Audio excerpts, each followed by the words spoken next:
Alright, good morning YouTube. If you're having a problem where your key gets stuck in your ignition and your car won't start, it won't do anything. It looks like you have power, but it won't do anything. You might have a similar problem to a problem that I had. It seems like if your battery starts to drain down, my car was sitting for about 2 weeks, I hadn't started it, and for some reason or other, I think the security system engaged. Now, I've been told sometimes when this happens, it could be the ECM, and if it's the ECM, then I don't know if this is going to work for you. You may have to get the ECM replaced, but I can tell you what worked for me. Now, I did another video that showed you how to get the key out. So if you need to get the key out, there's under your steering column, there's a little piece you need to pull out, and then you could stick a pen up and you can actually get the key out. So that's how you do that. But I wanted to do another video. A friend of mine who's a mechanic told me to try something in order to start the car, and this fixed my problem anyway.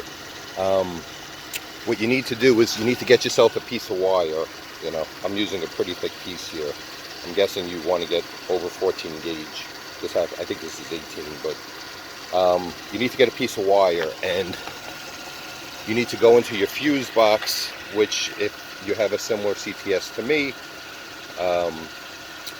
is under your hood in the front. You pop off the top and it exposes your fuse box. Now here, if you can see, there's a purple wire. The purple wire is actually, for me, connects right in the front there. You take the wire, you stick it down in the purple wire. My car's running now, so I'm not going to do it, but you take that wire, you stick it down on one side carefully, the other side you touch to this terminal over here. Hey, I'm adding this into the middle of my video because I actually forgot to mention it. When you go through these steps, before you start the car, the ignition needs to be turned forward. It needs to be on with the key, or your car will not start. So remember to do that before you try the other steps in this video.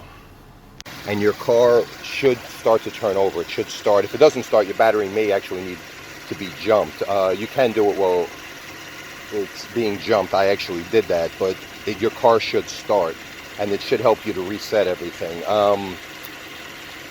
If it doesn't work, you may have a different issue, or you may need to look into it, but I actually think that this is going to be a lifesaver for a lot of people, which is why I'm doing this video.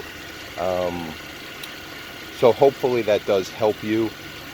This unfortunately, if you can't figure it out, could be a pretty costly problem to get a mechanic or the dealer involved. So hopefully that works for you. If you like this video, do me a favor, give me a thumbs up and subscribe to my channel.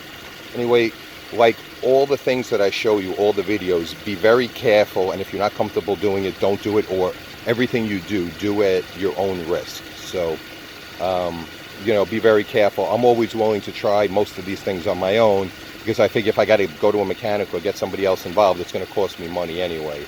So, again, be careful, do it at your own risk, but I do believe that this is going to help a whole lot of people. So anyway, like I said, hopefully you like this video. Give me a thumbs up and subscribe to my channel. Have a good day.